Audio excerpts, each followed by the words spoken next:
adalah kontinuitas melakukan pembangunan itu dengan tidak perlu terlalu banyak tetapi fokus dan melakukan perbaikan. Saya sebagai goeser, terus terang aja, salah satu contoh saja, kebetulan di sini ada Pak Ahok. Setiap kita udah 3-4 kali dalkot, selalu pulang apakah naik Ahok atau tidak. Padahal dengan kata Ahok aja udah menunjukkan adanya legacy yang ditinggalkan oleh Pak Ahok. Nah, yang seperti ini siapapun yang meninggalkan tentunya akan kita rawat dan kita lakukan perbaikan di kemudian hari. Assalamualaikum, saya Ahmad dari BI Indonesia. Tadi Pak Nasran sudah mengatakan bahwa sudah mendapat izin dari Presiden Jokowi. Nah, ke depan apakah Nasran akan mengundurkan diri sebagai dari Sekap selama masa kampanye ini kan bentar lagi juga, Mas ya. Yang kedua, Mas, sorotan publik akhir-akhir ini terhadap Mas Pram, khususnya di sosial media, Mas, di X itu terutama ada tweet masa lalu yang dinilai seksis dan misoginis. Bagaimana Mas Pram menjelaskan itu? Terima kasih.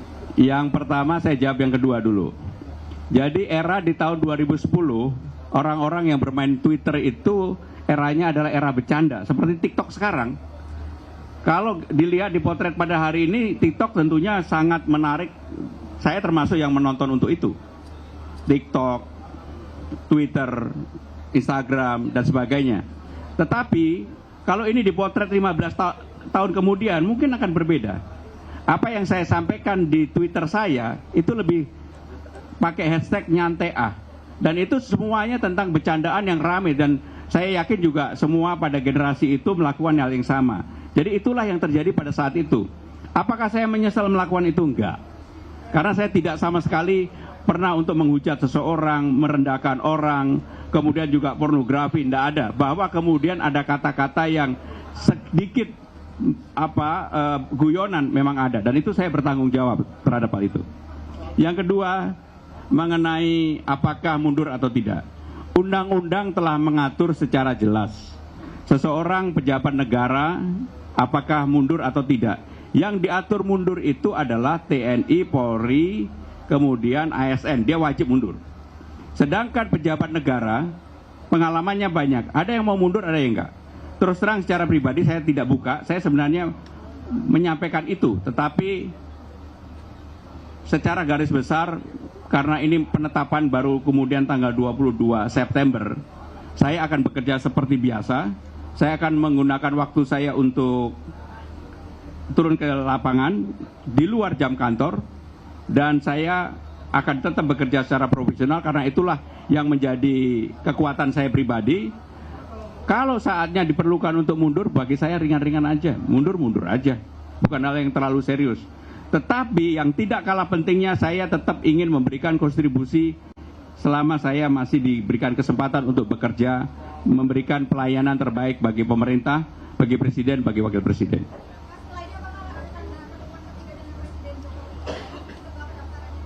Loh, saya ketemu sama Pak Presiden Jokowi kan hampir setiap hari. Beliau kebetulan hari ini keluar kota, ke Jogja dan besok ke Jawa Barat. Jadi bagi saya bekerja profesional. Sangat profesional. Maka untuk bekerja profesional seperti itu nggak gampang. Tapi saya bekerja profesional dan boleh ditanyakan kepada para menteri apa yang saya lakukan pasti diapresiasi. Udah terakhir ya? Tadi udah kan? Mas Dul, belakangan kan ada dari foto Anda dengan Pak Anies Baswedan. Apa yang dibicarakan? Apakah sebelumnya PDIP ini melirik Anies Baswedan lalu tidak jadi? Oke, artinya sebetulnya gini teman-teman, udah lama Bang Anies tuh mau ketemu saya, dia mau mampir ke warung. Kebetulan rumah saya nggak jauh, dia di Lebak Bulus, saya di Karangina. Teman-teman tahu lah saya punya warung. Cuman belum pernah dapat waktu untuk ketemu. Waktu itu beliau nanya, Bang ada di mana? Saya ada di BKN. Jadi teman-teman bisa tahu beliau Bukan ke DPP partai, tapi ke BKN, Badan Kebudayaan. Kebetulan gedungnya di belakang. Ngapain? Ngobrol aja tentang apa? Ya tentu semua tahu lah, ada wacana Bang Anies sama saya. Ya kita ngobrol, Bang, kalau kita jadi, apa yang mesti kita lakukan? Apa ya abangin? Normal-normal saja sebetulnya. Nah artinya keputusannya tidak saya dengan atau Bang Anies sama saya. Tapi bukan berarti terus kita tidak menjadi teman. Beliau sangat mensupport kok, gitu aja. Ya, oke, terima kasih teman-teman. Kita masih ada acara di DPD. Kalau mau ke sana, Silakan. Ya, terima kasih. Assalamualaikum warahmatullahi wabarakatuh. Yang terakhir pemeriksaan kesehatan, karena daftarnya hari pertama, pemeriksaan kesehatan hari pertama juga. Terima kasih. Terima kasih ya. Terima kasih.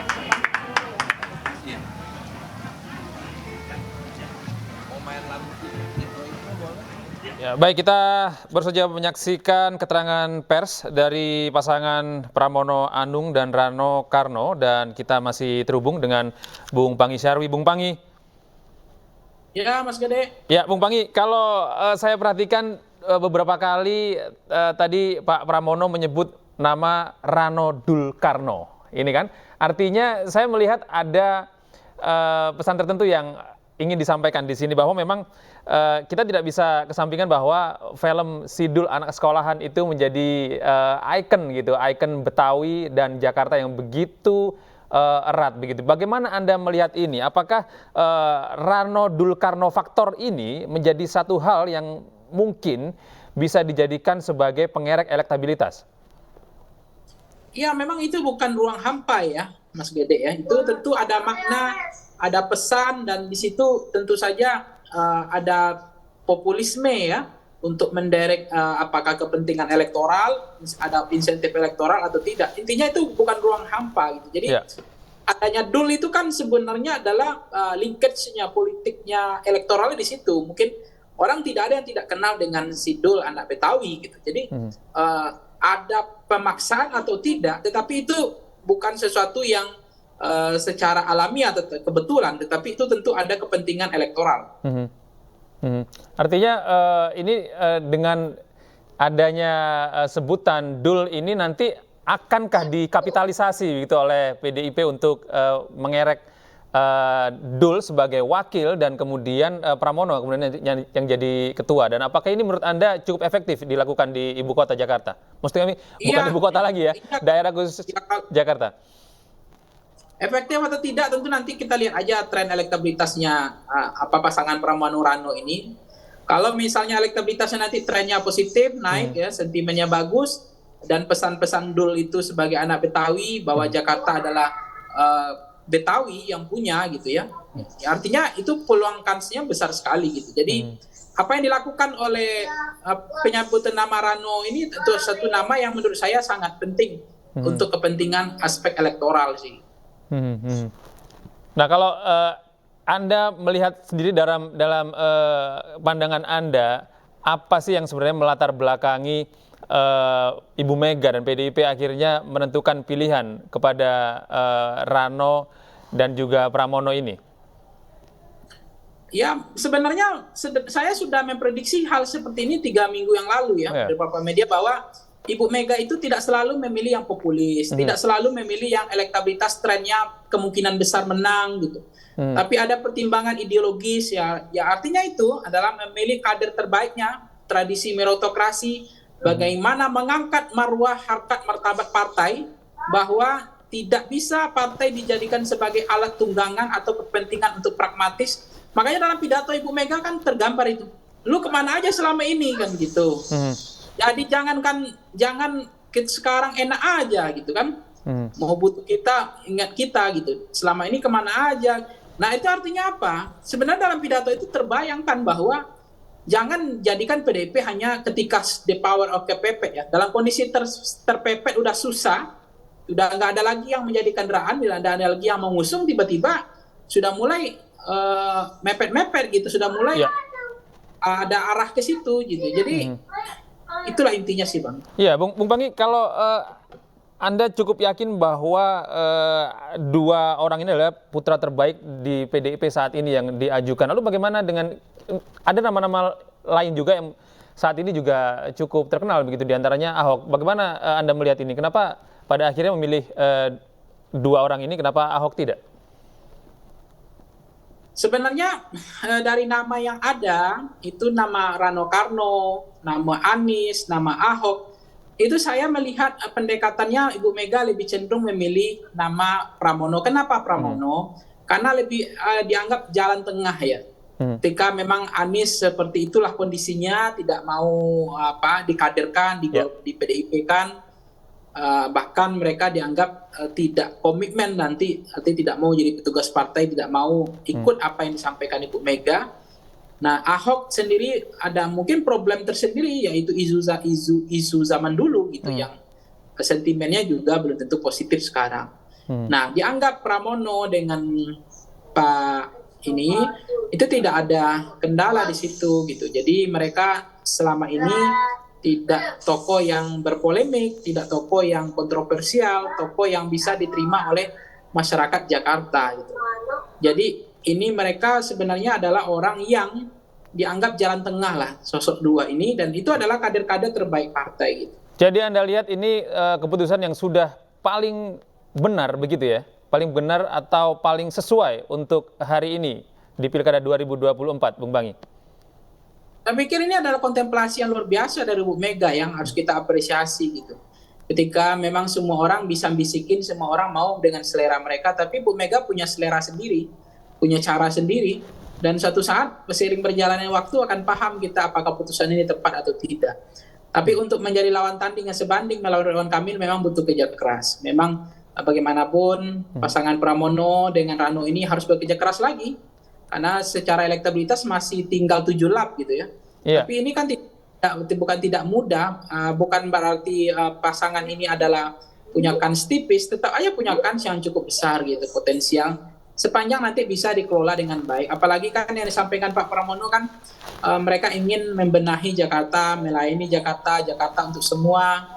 Bagaimana mereka berupaya bahwa Jakarta tidak boleh lagi tidak tertata ya, tata ruang kotanya. Kan komitmennya Bu Mega juga jelas tata ruang gitu. Tata ruang itu menjadi titipan Bu Mega kan, selain memang ada persoalan lingkungan, persoalan sungai dan seterusnya gitu. Jadi saya pikir dengan pengalaman Pramono yang pernah menjadi anggota DPR, menjadi menteri, menjadi sekjen partai, pernah di banyak jabatan, termasuk Rano Karno pernah jadi gubernur di Banten.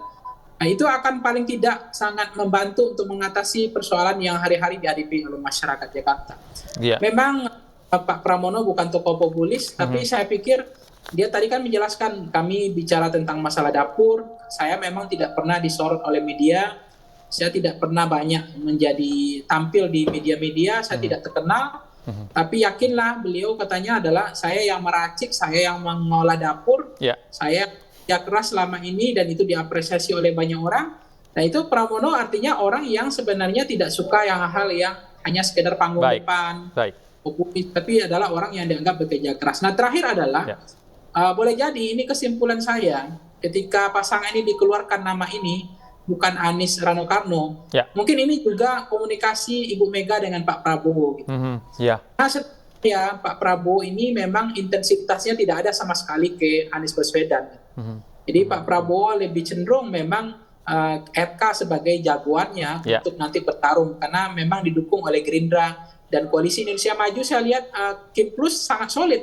Tidak ada yang geser, tidak ada yang balik kanan, tidak ada yang kemudian putar haluan di Jakarta mendukung Ridwan Kamil di Jakarta gitu. Artinya dengan pasangan dua ini memang akan menjadi seru ya, sangat kompetitif. Apakah akan nanti Pramono Rano ini akan menjadi lawan yang sepadan atau memang nanti tidak hanya sebagai kontestan yang hanya untuk meramaikan, atau nanti memang ini akan sangat kompetitif ke depannya gitu. Tapi menurut saya tidak jadinya Anies ada kemungkinan karena memang arah kekuasaan dari Pak Prabowo cenderung juga untuk mendukung pasangan Rano Karno ini gitu. Terima kasih. Anies Baswedan. Baik, terima kasih Bung Panggi atas informasinya dan kesempatannya sudah bergabung bersama kami di iNews. Selamat beraktivitas.